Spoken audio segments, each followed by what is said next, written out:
The fog of war, no clear indication as to who is gaining ground in Libya.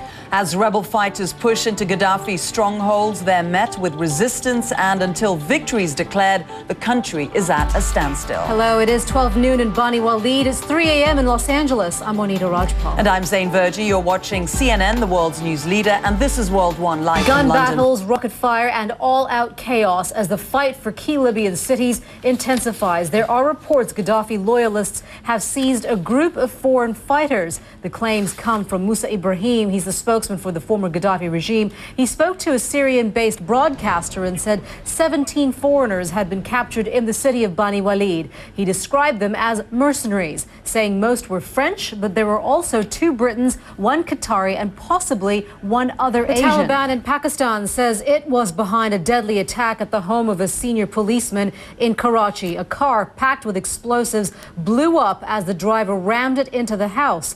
The police officials survived, but authorities say 6 guards were killed, along with a mother and a child on the street. CNN's Nick Payton-Walsh is following developments from Islamabad. He joins us now. Nick, are we seeing a change in tactic here by the Taliban in the sense that they are trying to now zero in more on senior officials, those that are working within law enforcement?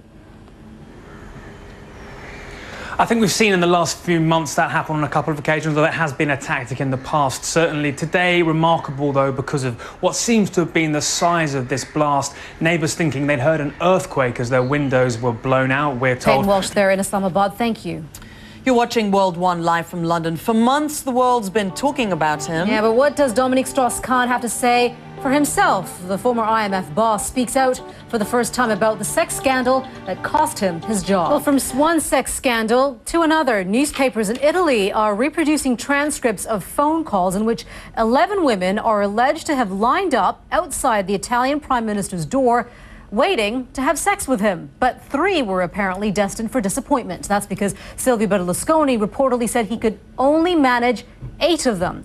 In another transcript, he is quoted as apologizing to a young dancer named Marcel Polanco, who had complained that he wasn't spending enough time with her. He's alleged to have told the performer, quote, "You know, Marcel, in my spare time, I'm the Prime Minister." Well, journalist Nick Pisa has been following this case from Salerno in Italy. He joins us now live via Skype. Nick, I'm just curious to know, how is this playing out in Italy?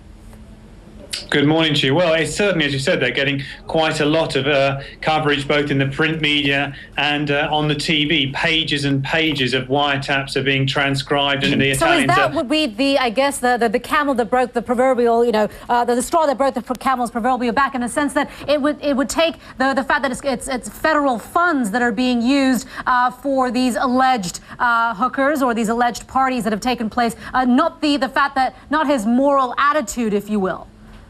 No, I think that's it, basically. Italians are obviously going through a tough austerity program as well at the moment, because we know that they're facing possibly a Greek-style debit as well. And Zain could be turning rough for people in Japan. It's because a tropical storm is on its way. Maya Ramos is the World Weather Center with details on that. Mari. Hey, Monita. Yeah, this is a storm that we're tracking very, very carefully. It formed at the latter part of last week, and there's actually 2 storms that had been close to Japan. Aftermath of this earthquake.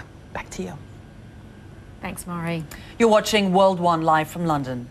Police in Britain say they've arrested 6 men in the city of Birmingham in an anti-terrorist operation.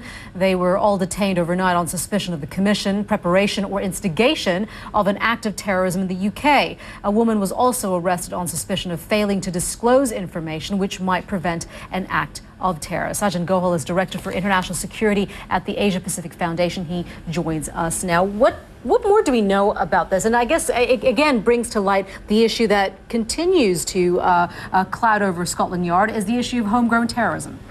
Well, the authorities are somewhat reluctant to disclose too much information because it's an ongoing investigation as we speak. In the sense that would they be zeroing in, or would the police and authorities be zeroing in on the city of Birmingham for that particular reason? Well, what we've seen in the UK in the past is that Al-Qaeda and affiliated groups have used it as a base for planning and plotting. I guess a week after the 9/11 attacks anniversary, could that have been a coincidence, or is the fact that this is something completely different? Well, certainly not, it shouldn't be ruled out because Al-Qaeda is suffering. Their leadership is being picked off one by one. The drone strikes are confining the operational space, and they're still mourning the loss of their leader, Osama bin Laden.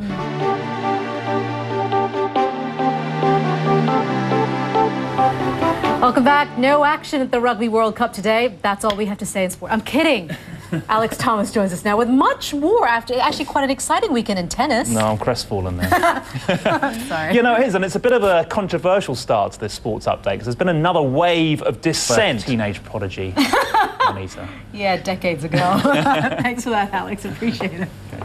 You're watching World One live from London. Still to come on CNN, fresh concerns about Greece's debt crisis. We're going to find out what lenders say must be done before Athens is given any more money. There'll be some broken hearts in Europe if the Greeks and the Europeans can't get their act together when it comes to what's happening there and the debt crisis. European finance ministers meeting in Poland this weekend failed to reach a deal to resolve the crisis. There is huge pressure to find a way forward, but the options on the table all look tough to swallow, like lending more money to Greece, shoring up European banks that would get hit by Greek default, or simply letting the chips fall where they may. Nina DeSantis joins us now with more on the dilemma facing European lenders and the clock's ticking. How much time does Greece have? Well, Greece on its own says that it only has until mid-October before it won't be able to pay its bills, and that really illustrates why we're so worried about this country potentially defaulting on its debt. We're very well likely to see more of those riots that we saw there in Athens earlier on this year. Nina, thank you very much. You're watching World One live from London. I'm Zain Verjee. And I'm Monita Rajpal. We'll update you the news headlines at the top of the hour.